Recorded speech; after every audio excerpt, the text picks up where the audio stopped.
Thank you very much. It was 2004, and I bought a concert hall, Aeolian Hall, and I had no idea what the vision was going to look like back then. It was very naive. It was about music. And last weekend, we brought a country music star from Nashville who was one of the first to ever come out of the closet to the Aeolian, a really big name, Ty Herndon. And he said to me, music is magic. Music is magic. Music transcends language, right? It gets right to the limbic brain, the soul, whatever you want to call it, the place of emotion and feeling. And when my good friend Rod Cullum came to me in 2016 and said, hey, what do you think about this idea to launch a choir? And I thought, this is really something I think that would be appreciated and enjoyed, a different kind of activity for our community. We had no idea that a few weeks after our first rehearsal, there would be a terrible massacre at the Pulse nightclub in Florida. And we had to give our first performance at a vigil a few weeks later. Very emotional, as you can tell.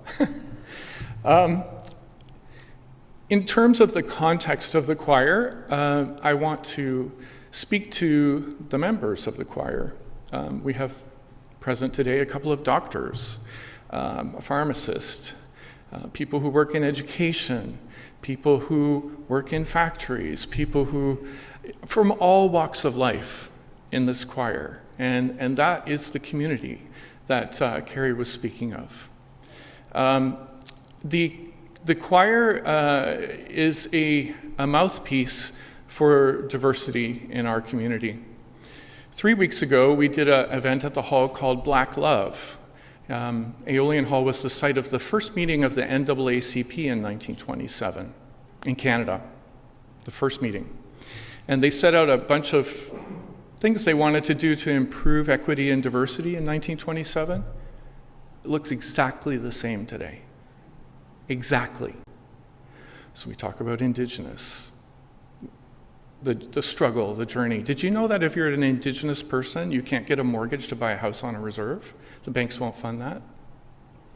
You have to have all the money. And most people live in a one-room shack, right? I guess the point is we have a lot of work to do. Senegal has just decided to eradicate gay people completely. They're going to kill them all off. In Russia, Chechnya, gay people are tortured and killed daily.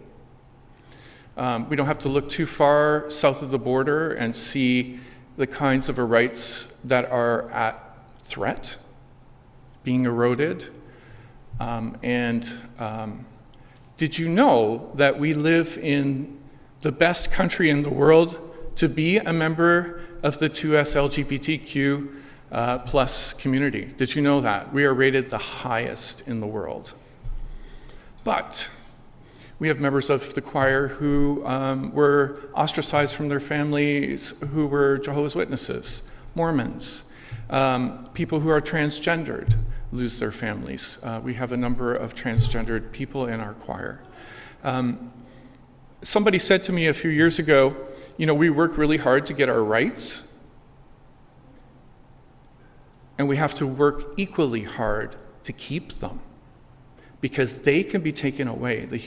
Our Canadian Charter could be undone with a few governments.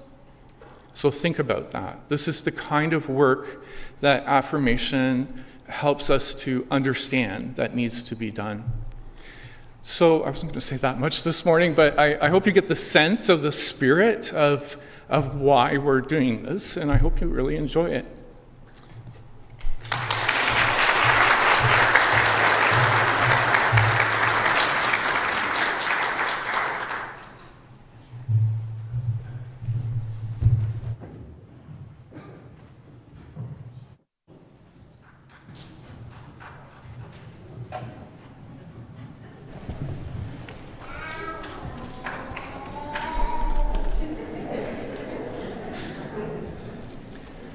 Canada was referred to as the most LGBT-friendly country in the world and among the 5 safest places to live for the LGBT community.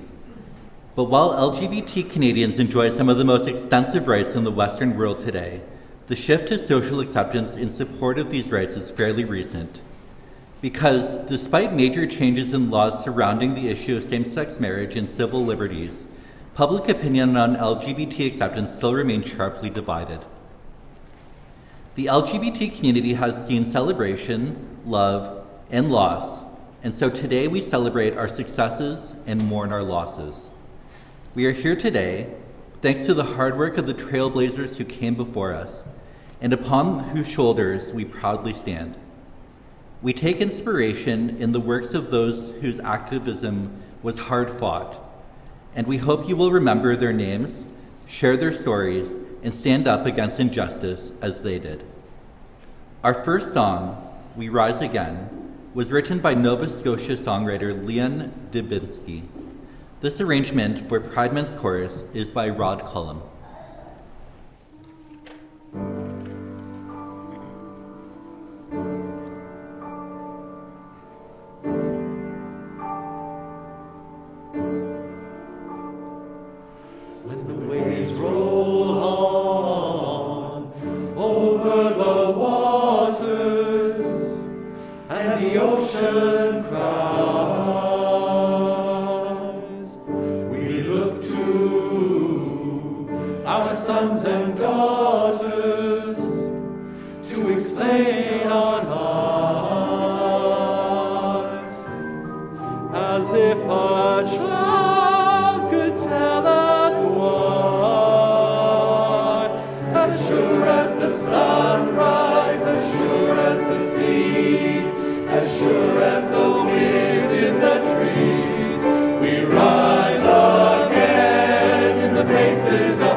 In 1892, Canada's first criminal code adopted a new offense born out of Victorian English morality and hysteria over homosexuality.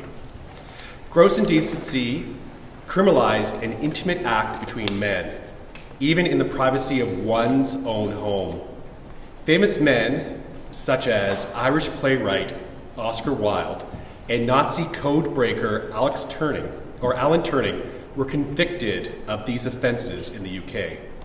Here in Canada, a bus driver in Calgary named Everett George Kiplert was convicted on 18 counts and sentenced to 4 years imprisonment. The father of one of the men who he had dated turned him in.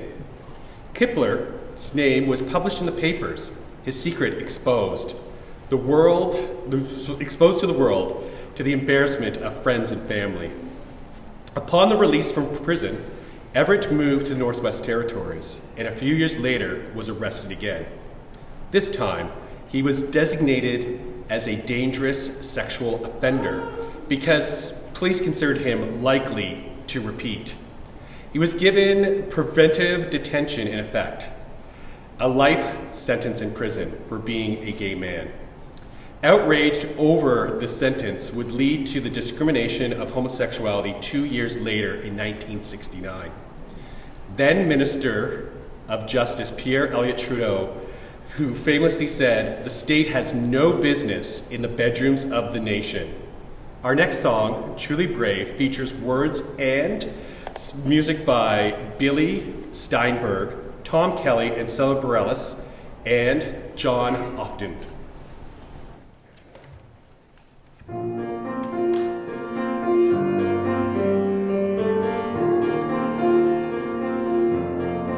You with the sad eyes, don't be discouraged, oh I realize it's hard to take courage in a world full of people.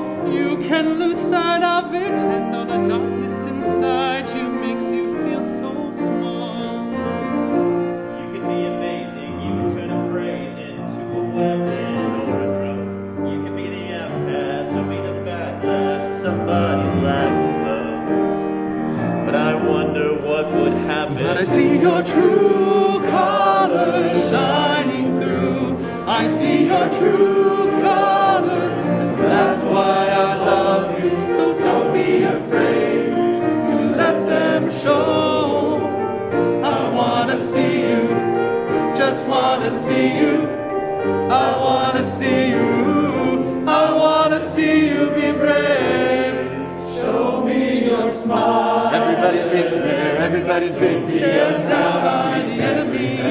Falling for the fear and done some disappearing. Bow down to the mighty. Don't run, just stop holding your tongue. Maybe there's a way out of the grave where you live.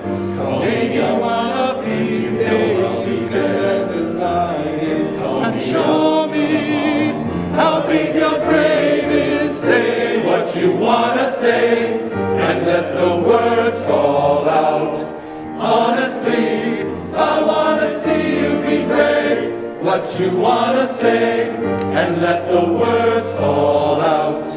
Honestly, I wanna see you be brave. Don't be afraid to let them show your true colors. Your true colors are beautiful. And since your history of silence, I can't remember when I saw you laughing. Let your words be anything but empty. Why don't you tell them the truth? Say what you wanna say and let the words fall out. Honestly, I wanna see you be brave. Brave. Don't be afraid. I wanna see you be brave. I wanna see you. Just wanna see you. I wanna see you. I wanna see you be brave. I wanna see you. I wanna see you. Come on, I wanna see you. Don't be afraid.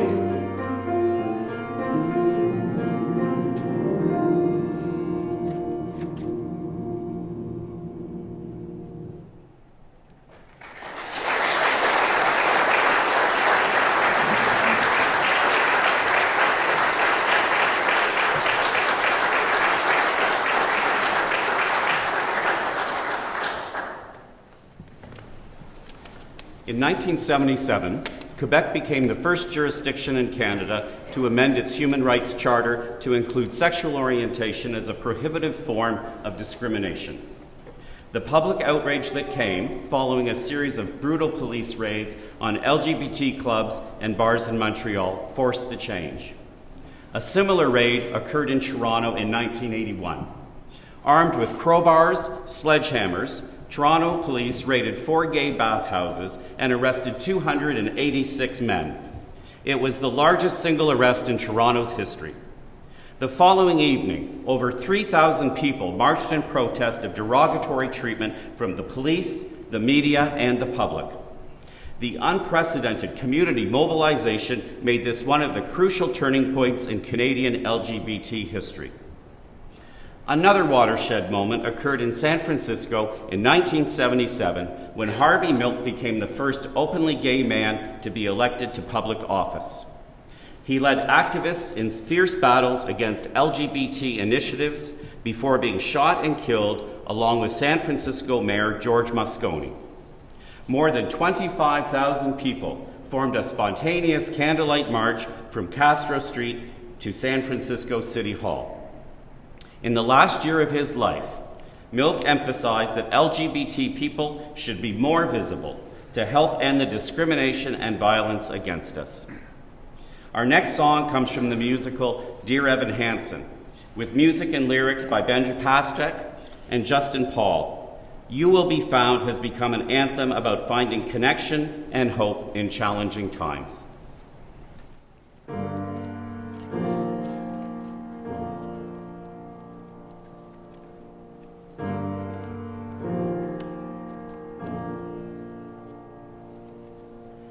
Have you ever felt like nobody was there?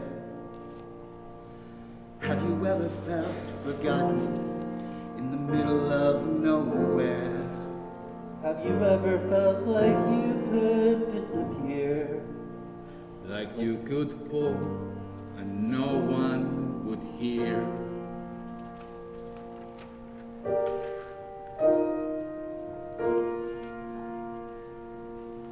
So let that lonely feeling wash away. 'Cause maybe there's a reason to believe you'll be okay. 'Cause when you don't feel strong enough to stand, you can reach out your hand. Someone will come running, and I know they'll take you home. Even when the dark comes crashing through, when you need a friend to carry you, and when you're broken on the ground, you will be found. So let the sun come streaming in, 'cause you'll reach up and you rise again. Lift your head and look around, you will be found. You will be found. You will be found. You will be found. You will be found.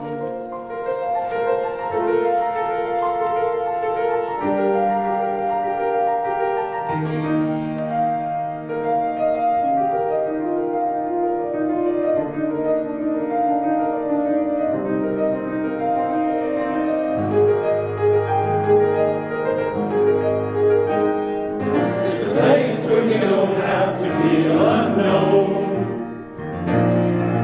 And every time that you call out, you're a little less alone. If you only say the word, from across the silence, your voice is heard. Oh, someone will come running. Oh, to take you home.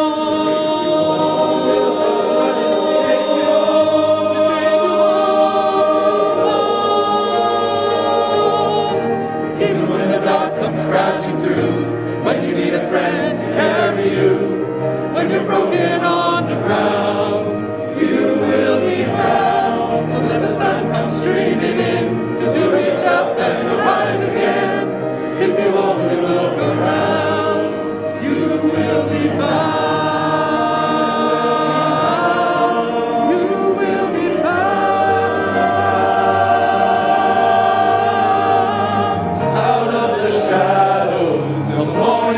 breaking, and all is new. All is new. He's filling up the empty, and suddenly I see that all is new. All is new. You are not alone. You are not alone. You are not alone. You are not alone. You are not alone. You are not alone. You are not. You are not alone. Even when the dark comes crashing through, when you need someone to carry you, when you're broken on the ground, You will be found. 'Cause you'll reach up and you'll rise again. If you only look around, you will be found. You will be found. You will be found. You will be found.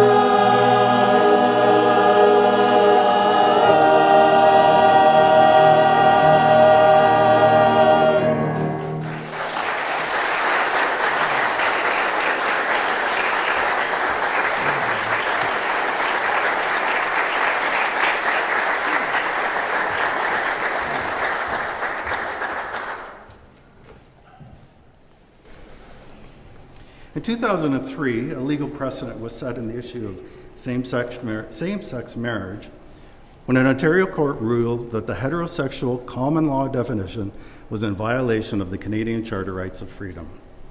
Over the next 2 years, similar court decisions legalized same-sex marriages in 7 provinces, 1 territory, before the Federal Civil Marriage Act was passed on July 20th, 2005. Canada had become the 4th nation in the world to legalize same-sex marriage.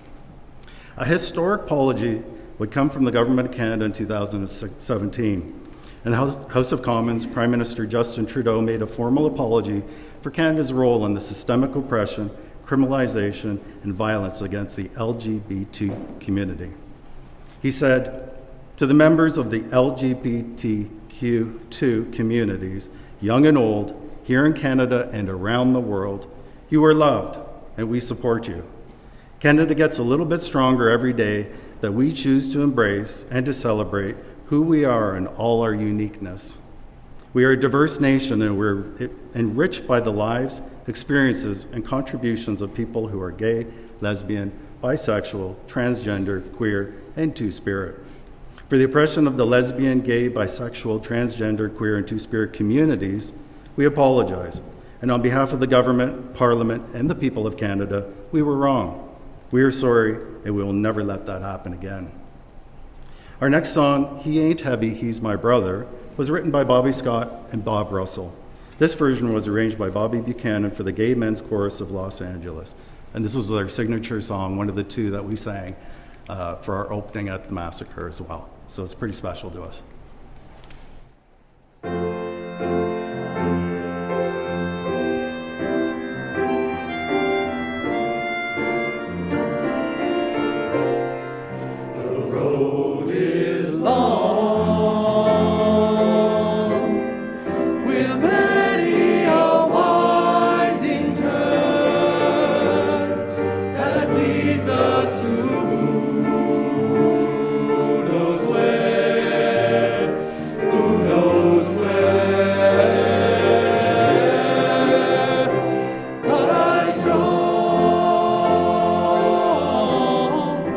Strong enough to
my glasses off, sorry.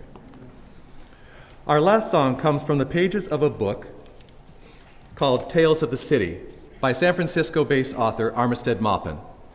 It tells the story of a bunch of zany characters, straight, gay, and in between, who moved to San Francisco in search of a place they could call home. Published initially as a column in the daily San Francisco Chronicle, Tales would incorporate daily events as they occurred. In 1977, a former Miss America runner-up and gospel singer named Anita Bryant caught Maupin's attention when she began an anti-LGBT crusade in Florida. She was so enraged by a new ordinance protecting gay people from discrimination in South Florida that she vowed to repeal it through an organization she called Save Our Children. Maupin decided to write about Bryant through his gay character Michael, whose parents happened to be Florida orange growers.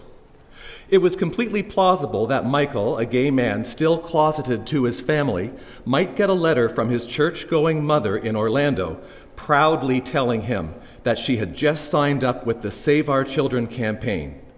It would finally force the issue between mother and son in a way that neither of them could have ever anticipated.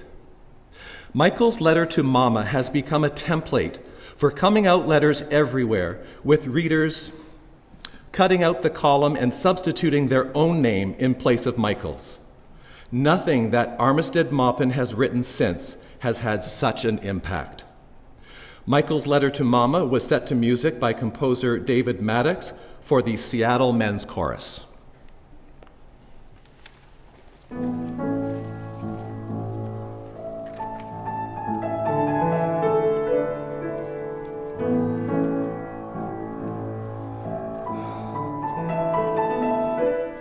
Dear Mama, I'm sorry it's taken me so long to write. Every time I try to write you and Papa, I realize I'm not saying the things that are in my heart. That would be okay if I loved you any less than I do. But you are still my parents, and I am still your child.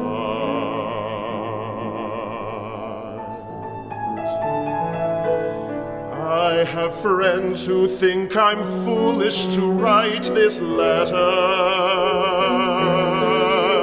I hope they're wrong. I hope their doubts are based on parents who loved and trusted them less than mine do. I hope especially you'll see this as an act of love on my part, a sign of my continuing need to share my life with you. I wouldn't have written, I guess, if you hadn't told me about your involvement in the Save Our Children campaign. That, more than anything, made it clear that my responsibility was to tell you the truth, that your own child is homosexual, and that I never needed saving from anything except the cruel and ignorant piety of people like Anita Bryant. I'm sorry, Mama, not for what I am, but for how you must feel at this moment. I know what that feeling is, for I felt it for most of my life. Revulsion, shame, disbelief, rejection through fear of something I knew, even as a child, was as basic to my nature as the color of my eyes.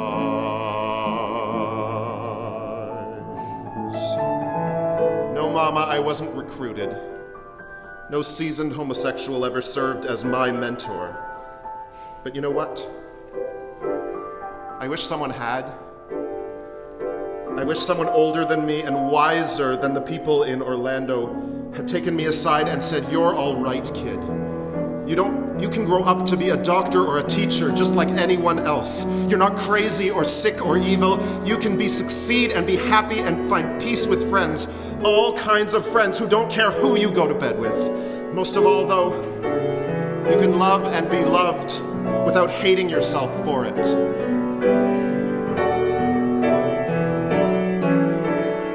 No one ever said that to me.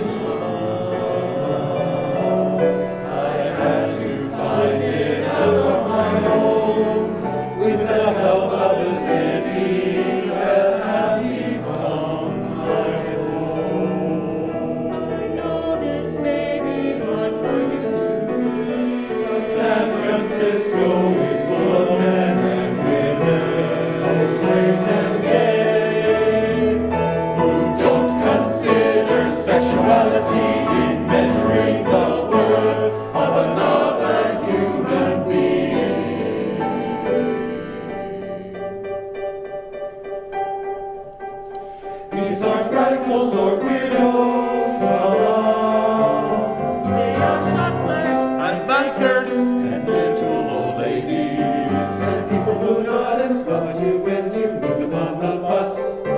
Their attitude is neither patronizing nor dear, and their message is so simple. Yes, you are a person.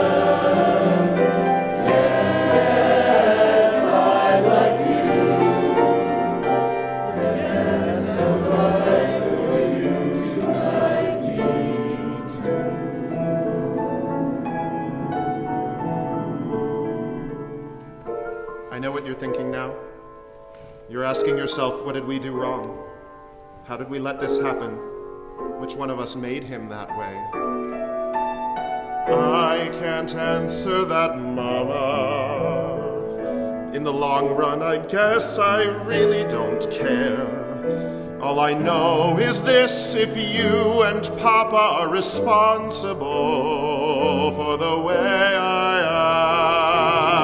am, then I thank you with all my heart, for it's the light and the joy of my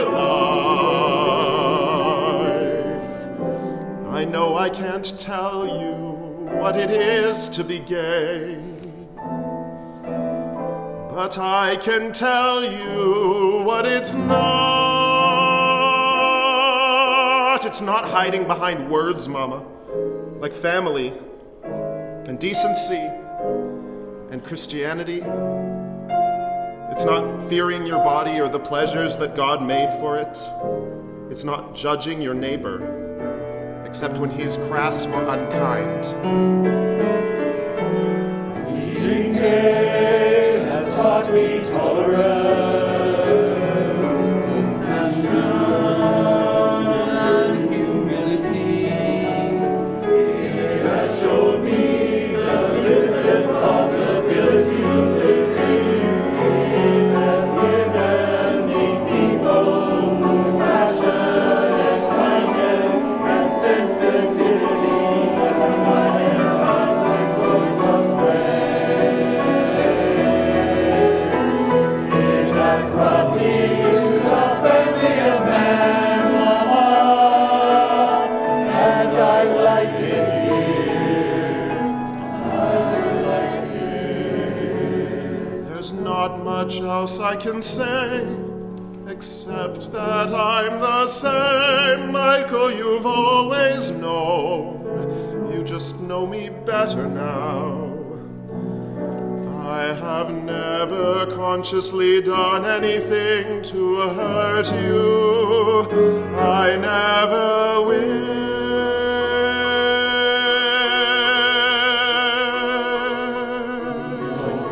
You have to answer this right away.